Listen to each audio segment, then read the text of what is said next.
Hello everyone, my name is Aimee. I'm a writer, journalist and critic from Adelaide, and I want to start today by acknowledging the traditional custodians of the lands on which I work. They're the Kaurna people of the Adelaide Plains. But today I'm in an opal mining town in the middle of the desert, and the traditional custodians here are the Goggeda people. And I also want to acknowledge the spiritual relationship to their land and their ongoing cultural and heritage beliefs and how important they are to our First Nations people today. I'm joined by my favourite murderino, Cosima McGrath, and I'll throw to Cosima to introduce herself too.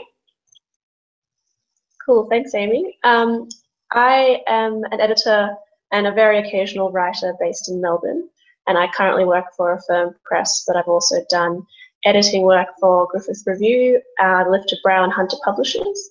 And I would also like to acknowledge the traditional custodians, the Wurundjeri people of the Kulin Nation, and pay my respects to elders past and present. And yeah, I'm really excited to chat to Aimee about the process of editing this piece together. Cool, thank you, Cosima. So the piece that we're going to show you the evolution of today is called Making a Murderino. I wrote it earlier this year for the Lifted Brow, and Cosima was my editor. It's about the sort of burgeoning feminist interest in true crime. It's a little bit about my lived experience, and it's a bit cultural critique-y too.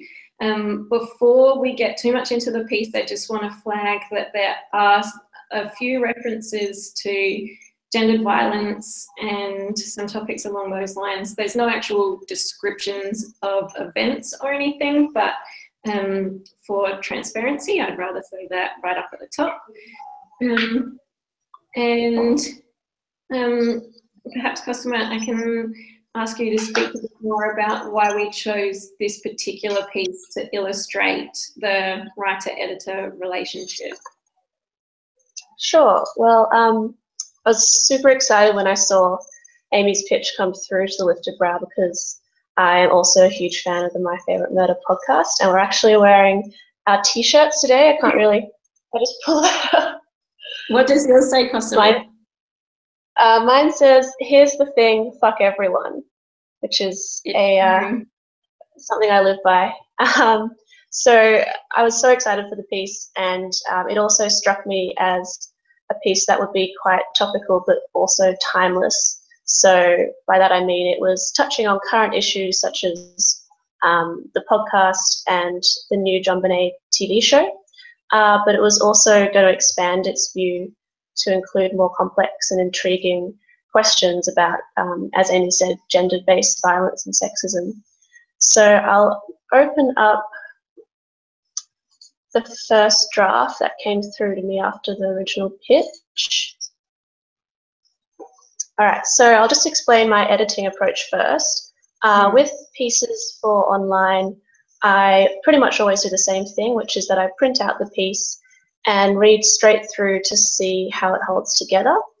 And when I'm doing that, I look out for things like the development of the argument, transitions between ideas, as well as things like the pace and flow. And then I put the piece to one side and mull over my thoughts for a day or so. And then I revisit the piece and start making actual notes. So when I make notes, it's normally in 3 stages. So the first stage is structural editing, which is just the big picture stuff.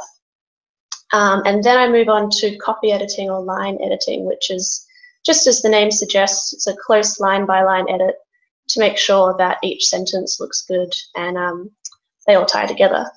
And then the final stage is proofreading, which is when you just do a final polish and make sure that the piece is formatted correctly in the house style and all that jazz. So this is Aimee's first piece. You'll see that there are some paragraphs in italics, which are kind of slightly different in tone, which I'll talk about a bit later. But now I will open up my marked up copy. One second. So,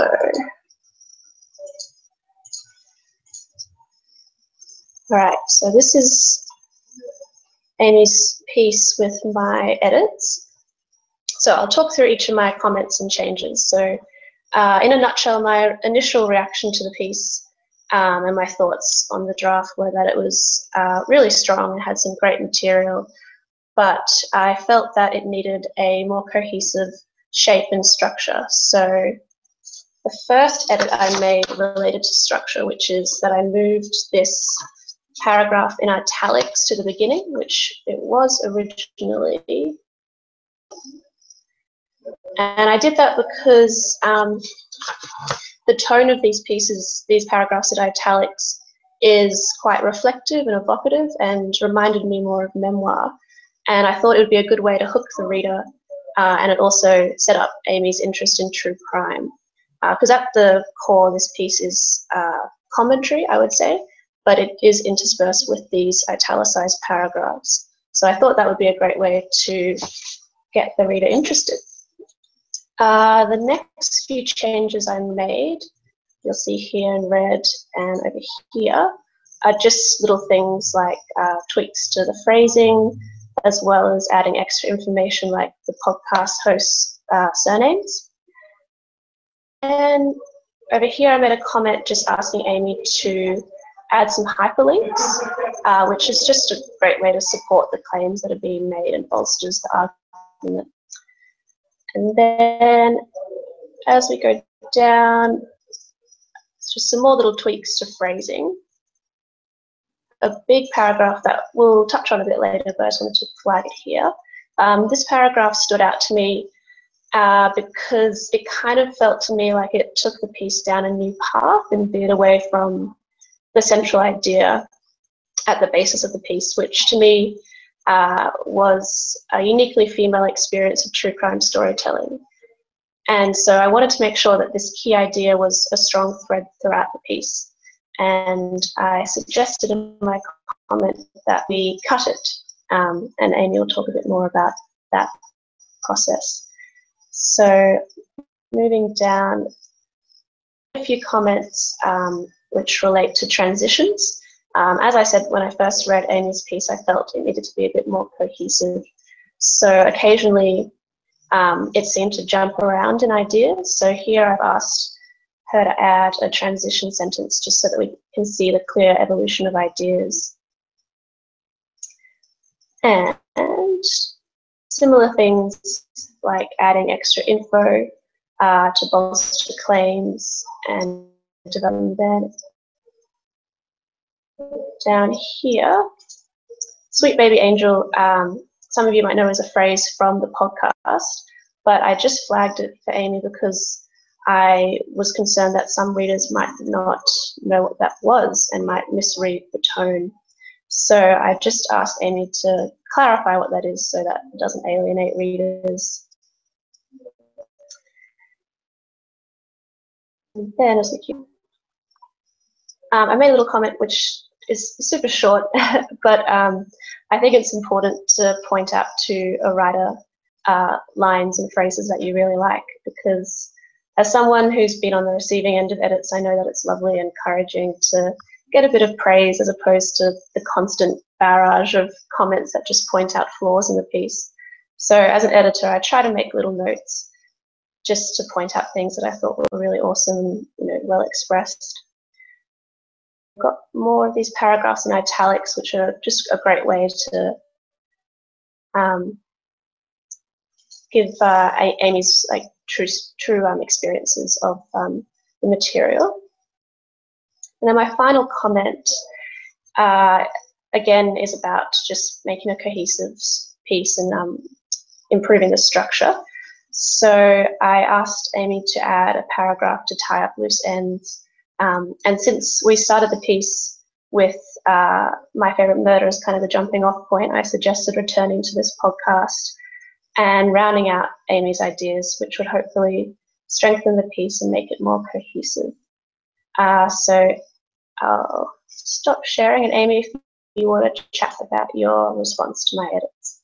Yeah, I think I've been thinking about this. When I first got your edits back, I was like, oh man, I've got got heaps more work to do now. Like, I totally thought that what I'd filed the first time was like, yeah, fucking do it. And then, like, so my initial reaction was like, oh, God damn it. But then as I through how considered and appropriate your comments and suggestions were, I felt very thankful that someone had got what I was trying to do and was pushing me to do the best possible job of it. So thank you, Cosima. And also just now hearing like how much time you put into reading and rereading drafts of people's work. Like, because authors never get to see an editor doing that, I had no idea that that's what you, at least in this instance, would have done. So, like, it's really nice to know that, you know, you feel that sort of like care over someone else's work. So I wanted to say thank you. I do worry that occasionally when I take a few days to mull over a piece, the writer will be getting worried and, you know, sending emails like, have you read this and what are your thoughts? So I do apologize if it seems as though I'm taking my time, but yeah, I think it helps to just get a better understanding of what you're trying to articulate if I have a little time to mull it over in my head. Yeah. I think like sometimes if it takes a few days or a week or so for an editor to respond, I'm thinking like they haven't read it at all, or they read it and it was shit. So knowing that you're taking a few days to actually think about it, it's fantastic to know that. So that means a lot to me. Thank you. Anyway, I'll stop telling you about my feelings and tell you about so I'm just opening up the version that I sent back to Cosima with her changes enacted. Cosima, can you see my document? Yes, perfect. Excellent.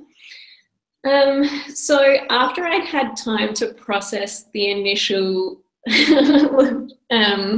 new workload I had before me, I realized that lots of Cosima suggestions were so bang on, and in that sense it's super, super helpful to have objective eyes looking at this, especially around the structural side of stuff. And some of those things like moving this like personal vignette right up to the top, like once Cosima had suggested that, I saw, now it's very obvious to me that it should have always been that way. So it was great to have someone not super close to the piece look at this. So then I guess the responses that I started to make to Cosima's suggestions were around simplifying the wording, which is feedback that I get from pretty much all my editors, and it's something that I'm trying to train myself to do, is to write more simply and more like a human would speak. So changing stuff like, I think of them, I think of them, say, 700,000 times a week. And I think Cosima had said change it to around, and then I changed it to about, and things like that seem so trivial perhaps, but to me that very specific wording is kind of super important. So while Cosima is taking care of the larger overarching structure and argument, I feel like I can take very particular, minute care over specific words. So that feels like a good partnership to me. Another thing I did between the first and second draft is update some of the stats and figures about like where the podcast was ranked, because on the podcast charts, because that kept changing. I added in some more evidence, as Cosima had suggested, stuff citing studies about women and true crime, instead of just saying like, this is my opinion, so I'm pretty sure it's real, looking for actual evidence that backs up my thoughts and feelings. Oh, here's something I wanted to ask you, Cosima. So I was putting, I can't remember which one's an N and which one's an M dash, but I had long ones and you changed them to short ones. How important is it to you that a writer sticks to the style guide of a publication? Is it super annoying for you to have to change fiddly little things like that? No, not at all. I prefer it if writers don't worry themselves with those things, because that's part of my job, and it's kind of fiddly and occasionally annoying. So I feel like a writer should stick crafting the piece, and then I'll jump in and do those little things. And I love M dashes, so I'm totally happy to change all the M dashes to N dashes. So don't worry, I love doing that. Okay, that's good to know, because part of it is still like the little teacher's pet that wants to get everything like absolutely right, like perfect before I file it, so that an editor will be like, you're the best writer I've ever worked with. And then when I say, oh, I end when I should have end. I think for the lifted brow, I think there are some guidelines online, but they don't have any, minute specifics. It's just guidelines like font size, line spacing. So it is great when a writer sends in a piece that has clearly checked our guidelines. But yeah, there's no need to get too stressed, because yeah, don't worry. I'll jump in and do that stuff as the editor. All right, well, that's a relief to hear. So back to the piece. This is another example of me trying to simplify my wording.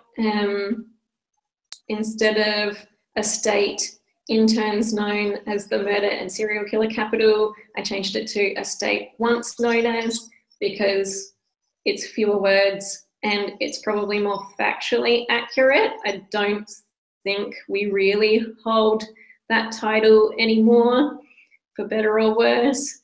So another tiny, it seems really tiny, but to me that feels quite important.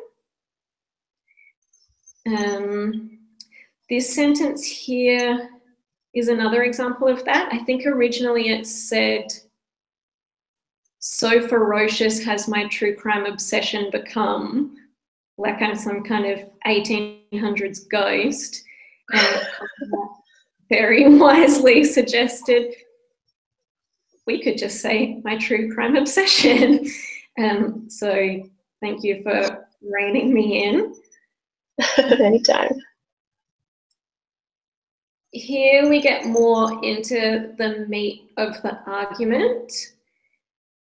This paragraph, which Cosima mentioned earlier, when I saw that she had suggested we delete it, I was quite disappointed, because I thought, like, now this is funny and also relevant.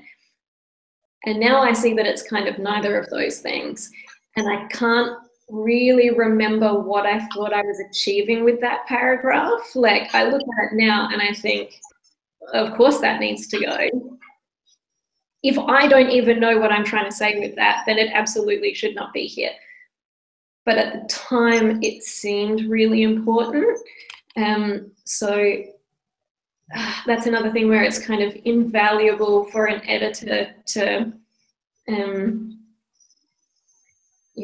kill your darlings in that sense, because I don't know what I was doing with that. I did think it had really interesting ideas in that paragraph, but it felt like it just could have been a piece in itself. So I think, yeah, my reasoning was, let's stick to the central idea of your piece rather than going down different little paths. But it is still a really interesting paragraph, and if you want to expand it, I'm sure it could become its own piece. Well, thank you for saying so.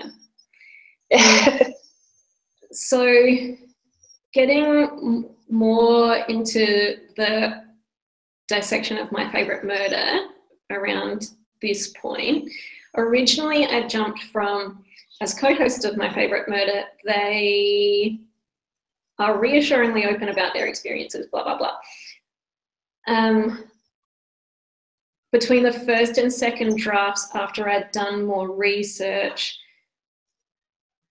I fleshed out more about what my favourite murder makes me feel, I suppose, or and gave a bit more context for readers who might never have heard the podcast. So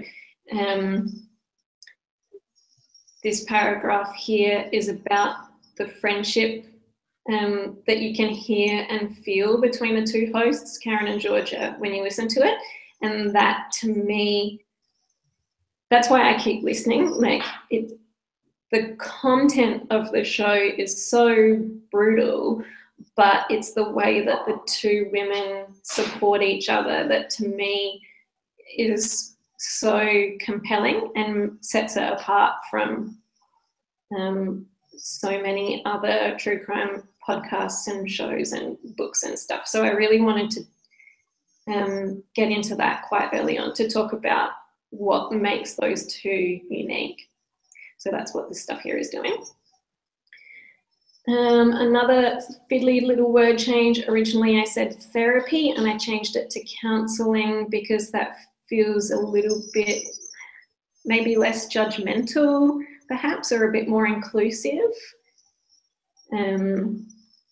I changed gives me periodic respite to twice weekly because they started regularly releasing a second episode every week, so just making it a bit more factually accurate.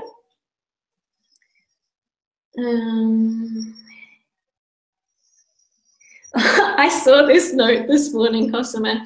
Casting JonBenet without the accent, which is probably the most heinous crime of all. So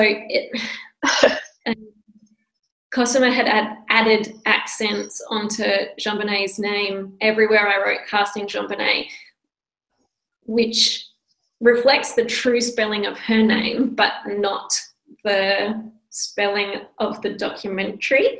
So here is a little example of me pushing back against an editor because I know that this thing is a fact, and we'll talk about that push-pull between editors and authors a little bit later on, but that's kind of a good example of that dialogue that you need to have. Cosima suggested that I add a bit more about this podcast called, what's this bloody podcast called? Someone Knows Something. And about this particular host, David Ridgen. So I added in this sentence here about why it sort of rubbed me the wrong way. And then we get into that in more detail here.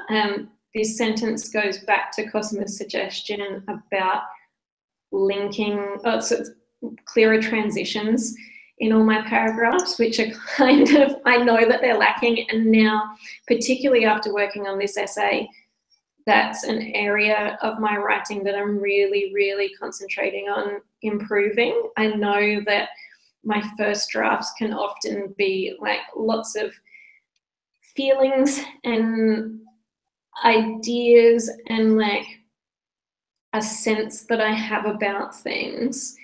And like Cosima mentioned, it can jump around a bit. So particularly after receiving Cosima's feedback on this piece, I realised like that's an area that I absolutely need to improve on. So this is the little kernel of that road to self-discovery. Most of this, I think we kept more or less the same. More changing of long dashes to short.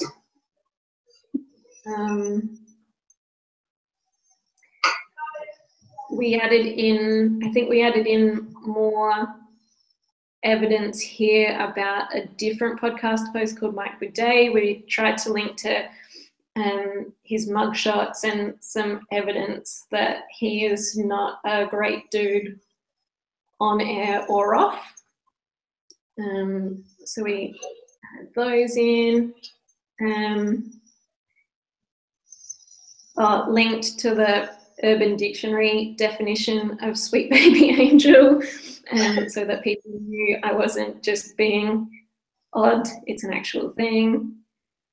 Weren't you saying that true murderinos actually pushed back on that? And yeah, so you said it should have been sweet baby angle. Angle, yeah. Within the fandom of My Favourite Murder, I can't even remember why this happened, but sometimes people say sweet baby angel and sometimes they say sweet baby angle. And so I had a little bit of feedback from like very devout murderinos who pulled me up on using the like incorrect joke spelling of that phrase. So Cosima had rightly, I think, suggested that we needed to make it more accessible for people who haven't listened to the podcast. But then I had feedback from people who are very, very hardcore listeners who had said that I'd swung too far the other way by not making it incredibly specific, by like really spelling it wrong to make the in-joke even harder to penetrate for people who've never heard this podcast before. So yeah, it is worth being mindful of the intended reader, but I guess clarity is it was for the benefit of people who didn't understand the podcast. So I guess as you're writing a piece, it's worth considering, you know, who are the different types of readers who'll be having a look at this, and it's difficult to tread the line between, you know, appealing to murderinos and also making the piece accessible for any reader. So something like that is strange and an interesting response from the fans. At least it meant that fans were reading it. I'm happy about that. Yeah. So just jumping down to the end of this section about casting JonBenet, Cosima had suggested that that big chunk, like these sort of 4 or 5 paragraphs here, really like lent heavily into a film criticism voice, which is what I mostly write. And I think getting back to that idea of like not having the strongest transitions between ideas and getting pulled up on that and realizing I had heaps more work to do, I realized that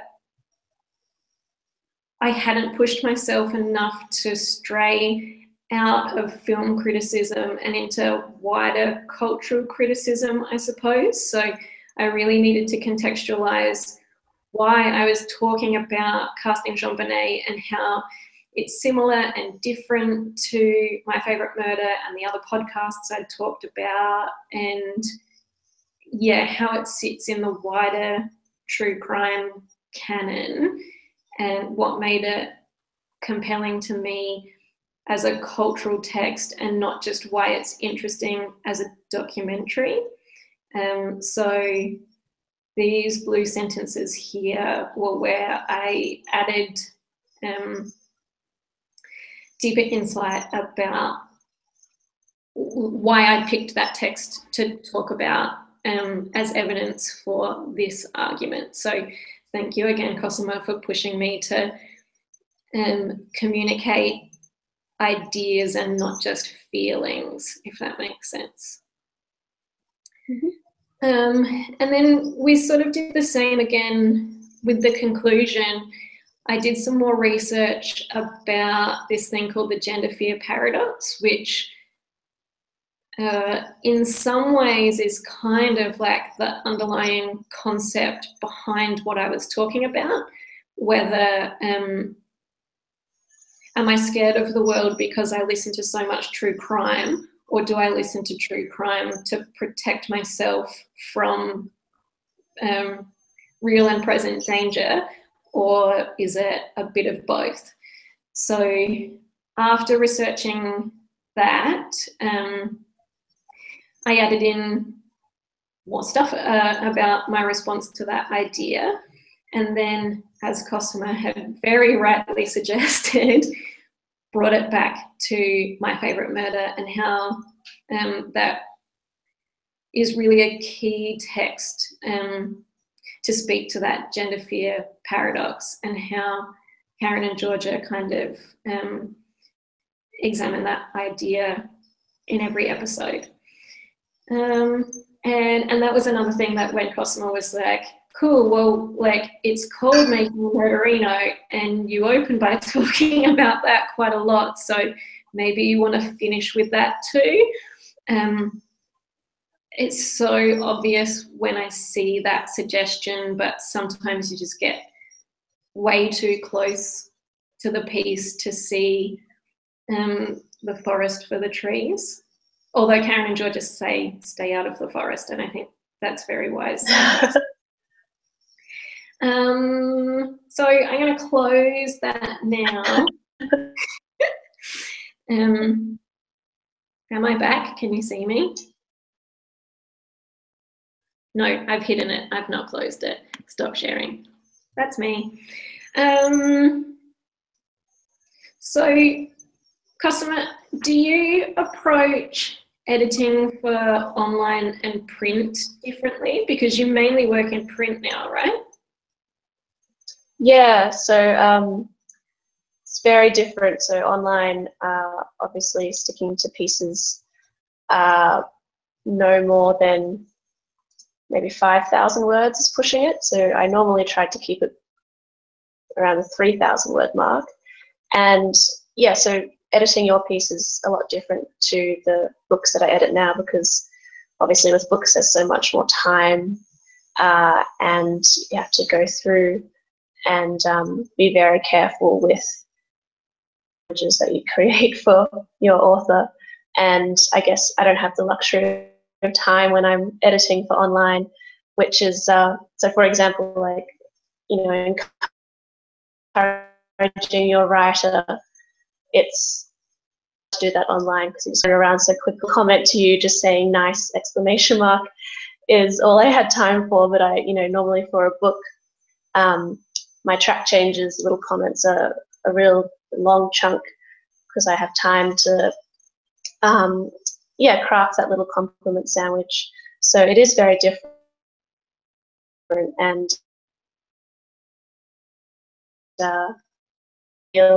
I was writers online, yeah, feel a bit rushed, but it is just important, I think, to still add those little encouragements and just chuck in a, like, wow, this is an amazing sentence every now and then, because yeah, I think it's really important for the editor to be the champion for the piece and to yeah, really support the writer to make it as polished and engaging a piece as possible. And that little mention that you made, like when I received your notes, did kind of make the world of difference to me to see that. Like, I did want the piece to impress you, like, and I always feel like that when I submit something, and seeing those tiny little notes, like, did make me feel like, yes, my genius has been recognized. So Thank you for that. I think in terms of receiving constructive criticism, not negative feedback, but suggestions and comments and that kind of stuff, like,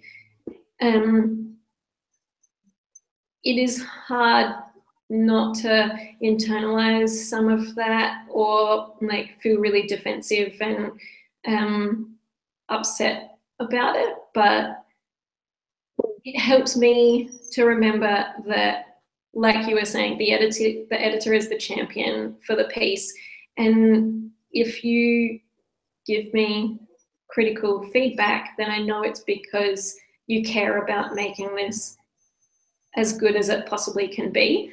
So taking time to absorb those notes and knowing like, oh, well, I've got tons more work to do now, but it's going to be so much better in the long run.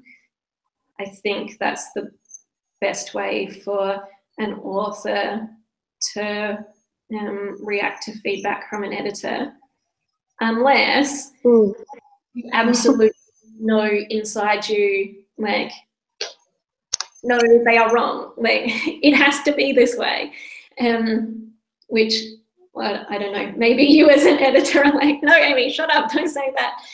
But I know that when I've worked with other editors, their notes they've wanted me to make my piece not simpler, but dumber.